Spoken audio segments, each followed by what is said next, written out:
25-এর দিকে আমি যদি আমার কথাটা বলি, প্রবাবলি আমি তখন পলাতক ছিলাম, বাসার বাইরে ছিলাম। জুলাই মাসটা, গত বছরের জুলাই মাসটা। হ্যাঁ, গত বছরের জুলাই, এই টাইমে আমি পলাতক ছিলাম। আমার অনেকগুলো থ্রেট ছিল, কারণ একটা পর্যায়ে মনে হচ্ছিল যে সবাই আবার চেপে যাচ্ছে, জিনিসটা ভুলে যাচ্ছে, বা জিনিসটাকে আগে যেরকম হয় জেনারেলি আমাদের একটা কোনো ইনসিডেন্ট হলে সেটা কয়েকদিন পরে মানুষ আবার ওটা ধামাচাপা দিয়ে দেয়। তিনজন একসাথে বসে চ্যানেল 24 এর সেটে বসেছি Tibet luxuries of presence colours 24 powered by Typhoon fabric কেয়ারের আয়োজনে। এই সময়টা জুলাই মাস, ঠিক 1 বছর আগের এই সময়টাতে আমি ফিরে যেতে চাই। নিশ্চয় মনে পড়ছে, একটু জানতে চাই দুজনের কাছে। আজকে কত তারিখ?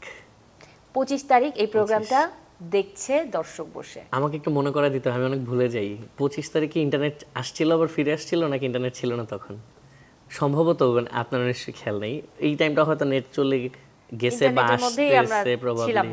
রাইট। আর যখনই পাচ্ছিলাম তখনই ভয়াবহ সব ঘটনা সামনে আসছিল।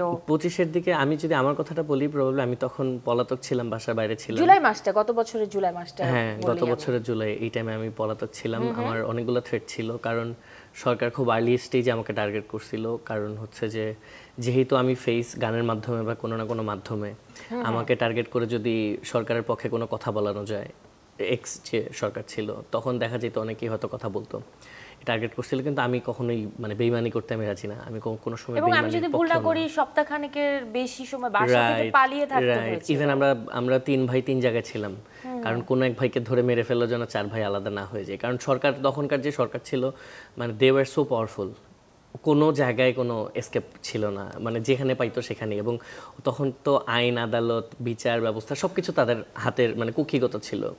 সো ওই টাইমে পালাইছিলাম, ওই টাইমে তো জানতাম না যে ওই সরকারের পতন হবে। সো ভাবতেছিলাম যে আদৌ বেঁচে ফিরবো কিনা কখনো, আদৌ বেঁচে থাকবো। এবং আমার আম্মুর সাথে আমার কথা হয়নি ওই টাইমে। আম্মু জানতো না যে আদৌ বেঁচে আছে কিনা, কারণ বাসায় কোনোভাবে কথা বললে ওরা ট্র্যাক করে ফেলতো, মানে ওদের কাছে তো সব কিছু ছিল। সো ওই টাইমটাতে খুব বাজে অবস্থা ছিল। যেখানে ছিলাম জায়গার নাম বলবো না, বাট হইতেছিল ওই যে হেলিকপ্টার থেকে করে করে ফায়ার করে করে বলতেছিল যে পানি ঢালা হচ্ছে, তারপর টিয়ার শেলের আসতো নাকে, খুব বাজে অবস্থা ছিল। যাই হোক, আলহামদুলিল্লাহ আসলে মানে অল্প কথায় সেই মানে মেমোরিটা তুলে ধরা যাবে না, এবং খুবই ট্রমাটাইজড একটা টাইম তুলে ধরা যাবে না। পূর্ণির সাথে যদিও আমার এর আগেও কথা হয়েছে, এই সেটেই কথা হয়েছিল, শুনেছিলাম যে পূর্ণিরও অনেকগুলো ক্রাইসিস পিরিয়ডের মধ্যে দিয়ে যেতে হয়েছে ওই সময়ে, এবং গান নিয়েই পূর্ণি কিন্তু সবার সামনে এসেছিল। একটু যদি ছোট করে শুনি আজকের দিনে এসে। একটা পর্যায়ে মনে হচ্ছিল যে সবাই আবার চেপে যাচ্ছে, জিনিসটা ভুলে যাচ্ছে, বা জিনিসটাকে আগে যেরকম হয় জেনারেলি আমাদের একটা কোনো ইনসিডেন্ট হলে সেটা কয়েকদিন পরে মানুষ আবার ওটা ধামাচাপা দিয়ে দেয়। সো ওইটা যেন না হয়, যেন এই যে এতগুলো মানুষ মারা গেল, এত মানুষ আহত হলো, এই যে একটা যুদ্ধ চললো একটা ঘরের মধ্যে, নিজের ঘরে নিজের দেশে, এটা যেন মানুষ ভুলে না যায়। সেই জায়গা থেকে একটা গান আর কি আমার নিজে থেকে এসেছিল। এটা এমন না যে আমি জোর করে লিখেছি, এটা ভেতর থেকে আসা কমপ্লিটলি। চলো ভুলে যায় একদম। ওই সময়ে এত চাপের মধ্যে থেকেও বা চারিদিকের একটা আতঙ্ক বা পরিস্থিতিটা তো আসলে আমরা জানতাম না যে কি হচ্ছে, কি হতে পারে, এটা নেক্সট টু কি, হ্যাঁ ভবিষ্যৎ কিন্তু জানা নেই, কিন্তু পথ চলছি আমরা।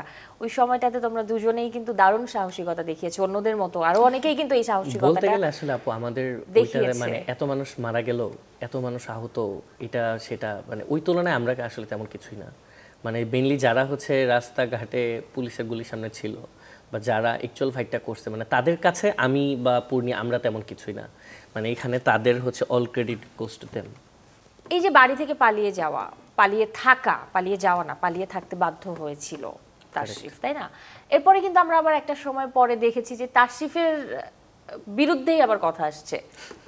মানে এটা হয় বাংলাদেশে, তো এটা খুব সহজ, কারণ আমাদের মানুষজন না অনেক সরল সহজ, খুব সহজে একটা কথা বিশ্বাস করে খুব সহজে একটা কিছুর পেছনে দৌড়ায়। সো যেটা হয় যে মানে এটা খোঁজ নিবে না, কোনো একটা ফ্যাক্ট যদি হয় এটা কি আদৌ সত্য কিনা, আদৌ মিথ্যা কিনা, একটা লোকে কাজটা করছে কিনা, বলছে কিনা, এটা দেখে কম, ছুটে বেশি। এবং ওই গভর্নমেন্ট যখন দেখছে যে আমি তাদের সুবিধা মতো কাজ করি নাই, পক্ষে যাই নাই, তো তারা হচ্ছে আমার এগেনস্টে নানান রকম মিথ্যাচার করা শুরু করছে, যেটা তাদের পুরাতন অভ্যাস।